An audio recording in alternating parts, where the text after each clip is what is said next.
नमस्कार, मैं आयुष्पाल India news पर आपका स्वागत करता हूं। बुलेटिन की शुरुआत करते हैं। दूसरे राज्यों में संगठन का विस्तार करने वाली है बीएसपी। लगातार इसको लेकर के तैयारियां की जा रही है। प्रदेश प्रभारियों में फेरबदल किए गए हैं। आकाश आनंद के कंधों पर दिल्ली की जिम्मेदारी दी गई है। आपको बता दें, झारखंड में रामजी गौतम को प्रभारी बनाया गया है। राजस्थान में अशोक सिद्धार्थ को कमान सौंपी गई है। इसी के साथ साथ मध्य प्रदेश में रामजी गौतम और चंद्रपाल को कमान सौंपी गई है। तो बीएसपी भी लगातार विस्तार को लेकर के अपनी रणनीतियां बना रही है। तमाम कार्यकर्ताओं को जिम्मेदारी सौंपी है। दूसरे राज्यों में संगठन के विस्तार को लेकर के बीएसपी अब आगे कदम बढ़ा चुकी है। प्रदेश प्रभारी में फेरबदल किए गए हैं। इसी के साथ साथ आकाश आनंद के कंधों पर दिल्ली की जिम्मेदारी मायावती ने दी है। इसी के साथ साथ अगर बात करें तो झारखंड में रामजी गौतम को प्रभारी बनाया गया है। वहीं अगर बात करें राजस्थान में अशोक सिद्धार्थ को कमान सौंपी गई है।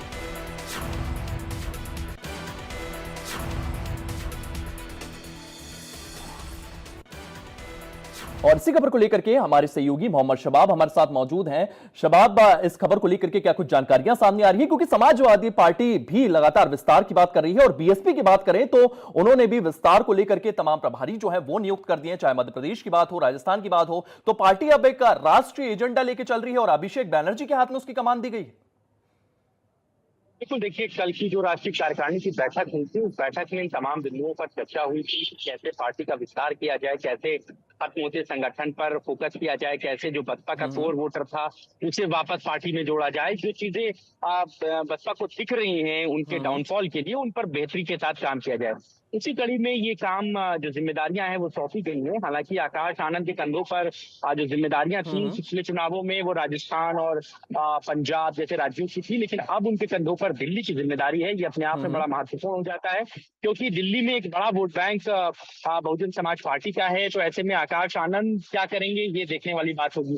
झारखंड की बात करें तो वहां पर रामजी गौतम को कमान दी गई है। इनके साथ ही चरण दिनकर जो हैं, ये भी संगठन में पुराने आदमी हैं, गया चरण, इनको काम दिया गया है। राजस्थान में अशोक सिद्धार्थ को काम दिया गया। अशोक सिद्धार्थ बहुजन समाज पार्टी में राज्यसभा के सांसद भी रहे हैं, पुराने नेता हैं, पार्टी संगठन से जुड़े हुए जो है वो पुराने आदमी हैं। और आपको बता दूं कि ये आकाश आनंद के ससुर भी हैं। इन्हीं की बेटी के साथ आकाश आनंद की शादी हुई थी, लिहाजा इनके कंधों पर भी एक बड़ा जिम्मा है। मध्य प्रदेश में भी रामजी गौतम के कारभार में जो है वो पार्टी आगे बढ़ेगी। तो इस तरीके से ऑल ओवर हिंदुस्तान के नक्शे पर पार्टी ने अपने संगठन को विस्तार देने के लिए काम शुरू कर दिया है। और साफ तौर से बसपा की कोशिश यही है कि खोई हुई जो उनकी साख है उसको वापस पाया जाए, खोई हुई जो उनकी राजनीतिक छवि है उसको वापस से पाया जाए। इसी के लिए ये दो आजमाइश चल रही है, क्योंकि इनमें से कई राज्यों में अगले साल भर के भीतर चुनाव होने हैं। जैसे बिहार में चुनाव होना है, झारखंड में चुनाव होना है, महाराष्ट्र में चुनाव होना है, हरियाणा में भी हाल ही में चुनाव होना है। तो ये सारी चीजें ये बताती हैं कि बसपा जो है वो अपने राष्ट्रीय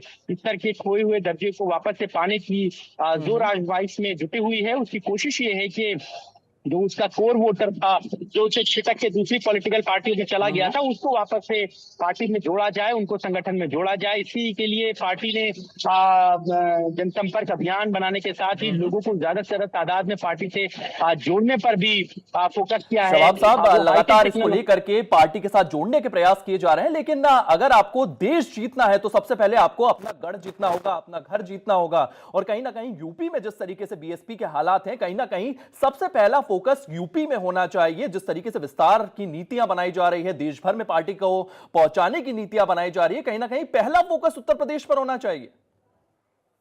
देखिए, बसपा का पहला फोकस उत्तर प्रदेश ही है। इसी वजह से उत्तर प्रदेश के अलावा आप देखिए कि बाकी राज्यों में जिम्मेदारियां सबको सौंपी गई हैं। इसका साफ मतलब ये है कि उत्तर प्रदेश की जो कमान है वो बसपा मुखिया मायावती के ही हाथों में रहेगी। पहले से बुगाटे ये भी थी कि आकाश आनंद को उत्तर प्रदेश में काम का जिम्मा दिया जा सकता है, लेकिन मायावती ने कल की राष्ट्रीय कार्यकारिणी की बैठक में दो बातों को साफ कर दिया। पहली बात तो ये कि वो सक्रिय राजनीति में बनी रहेंगी, किसी भी तरीके से उनके संन्यास को लेकर के जो अफवाहें थी वो अटकलों पर विराम लगेगा। और दूसरी बात ये कि उत्तर प्रदेश में जिम्मा जो है वो उन्हीं कंधों पर रहेगा, उन्हीं के ही दारोमदार पर जो है वो पार्टी आगे बढ़ेगी।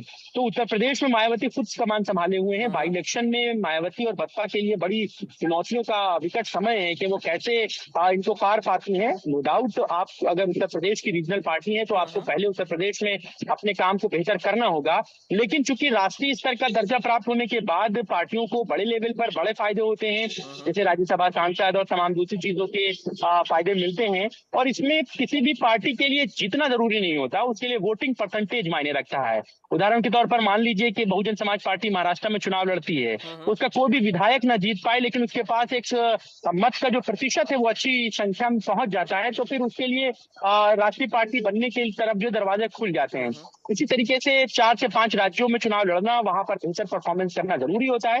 उसी कड़ी में बसपा हो या समाजवादी पार्टी हो या फिर दूसरी जो क्षेत्रीय पार्टियां हैं, वो लगातार को जोर आजमाइश में जुटी हुई हैं। वो सभी तरीके से कोशिशों में है कि दूसरे राज्यों में भी चुनाव लड़ करके अपने संगठन को मजबूत किया जाए, अपनी पार्टी को विस्तारित किया जाए। लेकिन नो शबाब डाउट, साहब, अगर कौन से ऐसे राज्य हैं जहां पर संगठन को मजबूत करने का प्रयास किया जा रहा है? पूरे देश में तो संगठन को मजबूत करने का एक लक्ष्य जो है वो बीएसपी ने रखा है, लेकिन कौन से ऐसे प्रमुख राज्य हैं जहां पार्टी अपना विस्तार करना चाहती है? उत्तराखंड की बात करें तो वहां पर भी चुनाव लड़ने के लिए बीएसपी गई थी, मध्य प्रदेश में विस्तार के लिए देख रही है, और ऐसे कौन से राज्य जहां पर बीएसपी अपना विस्तार करना चाहती है?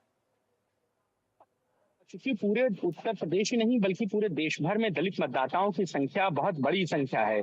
ऐसे में बसपा कोशिश यही कर रही है कि जिन सीटों पर दलित बाहुल्यता है उन सीटों पर हमारे कैंडिडेट उतारे जाए। उदाहरण के तौर पर बिहार में उन्होंने चुनाव लड़ा, बिहार में 5 विधायक भी उनके बने उनकी पार्टी के। हालांकि बाद में बहुत सारी चीजें रही वहां पर, लेकिन वहां पर उन्होंने जीत दर्ज की। इसी तरीके से पहले कभी महाराष्ट्र में भी उनके विधायक रहे हैं, इसी तरीके से उनके कर्नाटका, केरला, इन तमाम जगहों पे रहे हैं। तो मायावती की कोशिश उन सभी जगहों की है जहां पर दलित बाहुल्यता है, जिन सीटों पर मुस्लिम दलित गठजोड़ के चलते सीटों को जीतना संभव हो सकता है, उन सभी सीटों पर मायावती अपने कैंडिडेट को उतार रही है। आप देखिए जम्मू कश्मीर में वो चुनाव नहीं लड़ेंगी क्योंकि वहां पर दलित मतदाताओं की संख्या बिल्कुल कम है, वहां पर मुस्लिम बाहुल्यता है, वहां पर समाजवादी पार्टी चुनाव लड़ रही है। तो ये सारी चीजें हैं। राष्ट्रीय स्तर का दर्जा प्राप्त करने के लिए कोशिश यही है कि हिंदी भाषी जो बेल्ट है वहां पर खासतौर से कोशिश की जाए। इसके अलावा दक्षिण भारत में भी बसपा का वजूद रहा है, दो चार विधायक रहे हैं, तो वो उनको फिर से जोड़ने के लिए पार्टी में मजबूती लाने की कोशिश होगी। जी सर, शबाब साहब, इस तमाम जानकारी के लिए आपका बहुत बहुत धन्यवाद। तो बीएसपी